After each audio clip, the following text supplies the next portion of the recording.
ಮಂತ್ರಾಲಯವಾಣಿ ಅನ್ನುವಂತಹ ಒಂದು ಮಾಧ್ಯಮವನ್ನು ಸ್ವಂತವಾಗಿ ನಡೆಸಿದಂಥವ್ರು.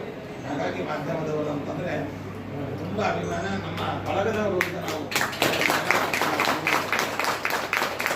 ನಮ್ಮೆಲ್ಲರಿಗೂ ತಿಳಿದ ಹಾಗೆ ಜಾತಿ ಮತ್ತು ಭಾಷಾ ಪ್ರಾಂತಗಳಿಗೆ ಅತೀತರಾಗಿ ಸಮಸ್ತ ಸಮುದಾಯದಿಂದಲೂ ಕೂಡ ಆರಾಧ್ಯರಾಗಿರ್ತಕ್ಕಂಥ ಮಹಾಗುರುಗಳು ರಾಘವೇಂದ್ರ ಸ್ವಾಮಿಗಳು ಇವತ್ತು ಜೀವನದಲ್ಲಿ ಬಹಳ ಬೆಂಡಾಗಿ ಬಂದಂತಹ ಪ್ರತಿಯೊಬ್ಬ ವ್ಯಕ್ತಿಗೂ ಕೂಡ ಅವರವರ ಸಮಸ್ಯೆಗಳಿಗೆ ಸ್ಪಂದಿಸಿ ಸಮಸ್ಯೆಗಳಿಗೆ ಪರಿಹಾರವನ್ನು ನೀಡುವ ಜೊತೆಯಲ್ಲಿ ಅನುಗ್ರಹವನ್ನು ಮಾಡ್ತಾ ಇದ್ದಾರೆ.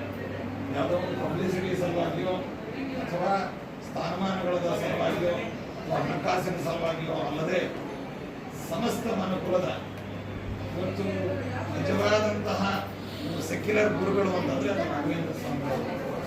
ಬೇರೆ ಬೇರೆ ಸಮುದಾಯದಲ್ಲಿ ಬೇರೆ ಬೇರೆ ಅವರವರ ಸಮುದಾಯಕ್ಕೆ ಅವರು ಗುರುಗಳಾಗಿದ್ದಾರೆ, ಅವರವರ ಪ್ರಾಂತಕ್ಕೆ ಅವರು ಗುರುಗಳಾಗಿದ್ದಾರೆ, ಅವರವರ ಭಾಷೆಗೆ ಅವರು ಗುರುಗಳಾಗಿದ್ದಾರೆ. ಆದರೆ ಇವತ್ತು ವಿಶ್ವದಾದ್ಯಂತ ಎಲ್ಲ ಜನಾಂಗವೂ ಆರಾಧಿಸುವಂಥ ಮಹಾಗುರುಗಳು ರಾಘವೇಂದ್ರ ಸ್ವಾಮಿಗಳು. ಅವರ ತಪಸ್ಸು, ಅವರ ಸಾಧನೆ, ಅವರ ಚಿಂತನೆ, ಅವರ ಬದುಕು ಬರಹ ಎಲ್ಲವೂ ಕೂಡ ಸಮಾಜಕ್ಕೋಸ್ಕರವಾಗಿ ಮೀಸಲಾಗಿರುವಂಥ ರಾಘವೇಂದ್ರ ಸ್ವಾಮಿಗಳು ಕೂಡ ಎಲ್ಲರೂ ಕೂಡ ಆರಾಧಿಸಿ ಅಂತಹ ದಿವ್ಯವಾದ ಕ್ಷೇತ್ರಕ್ಕೆ ನಾವೆಲ್ಲರೂ ಕೂಡ ನಿಮ್ಮ ಕಾರ್ಯ ಒತ್ತಡವನ್ನು ಬಿಟ್ಟು ಅಲ್ಲಿಂದ ಎಷ್ಟು ದೂರ ಬಂದಿದ್ದೇವೆ.